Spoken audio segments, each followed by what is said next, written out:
Have you ever thought about the cards you've been dealt? Have you ever just taken the time to stop and examine life as if they were a hand of cards? And some of you would look at your life and just say, I have a great hand. I want to keep them all. And some of you would look at the hand that you've been given. These three cards, these three cards in my life, they're rough, bitter. I mean, if I could just exchange them for some new cards, I mean, I would be okay. You see, life is cards. You can't just trade in the cards that you don't like. You have to deal with the ones you have. Look at the uglier cards that we really don't want anybody else to see. We try to hide them behind the more noble, significant, prettier cards. It's human nature, I guess. But deep down we know that these cards that we've been dealt, there's no escaping. It's who we are. These are our cards no matter how we look at it. They're a part of our makeup. It's who we are. You're all in. What if we were to take the time to just look at the cards we've been given in life? I mean, where do they come from? Is it life? Coincidence? Or is it God? Some of you would say, why wouldn't all-caring, all-giving God give me this card? I mean, if he really loved me, why would he give me this card? It's the card of pain. It's the cards that we really don't like to talk about. It's the cards of depression, rejection. That word that seems to linger in our mind even after all these years. Abuse, divorce, even death. These are real cards. There are also good cards in our lives.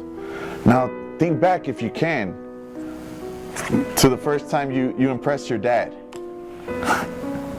First time you rode your bike.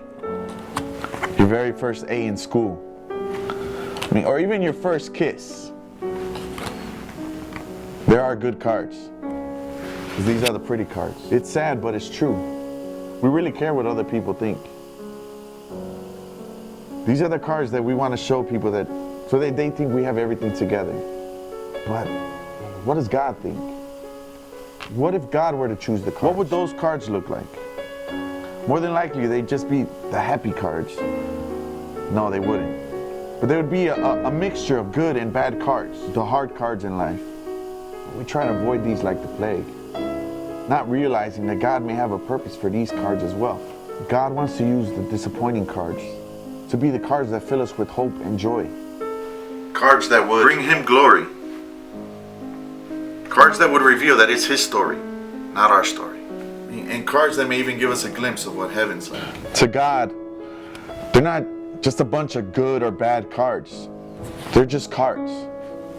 The crux of the matter is, are we going to pretend we're dealing with our cards?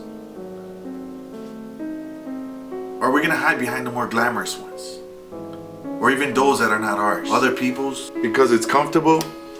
It's safe? Well, what if we do that? Aren't we missing out on everything God wants us to be? Aren't we missing out on the rich lessons? That's God's kingdom. From his view, you might just have been given the best hand you could have ever imagined. As for me, I'm just going to play the cards I've been dealt.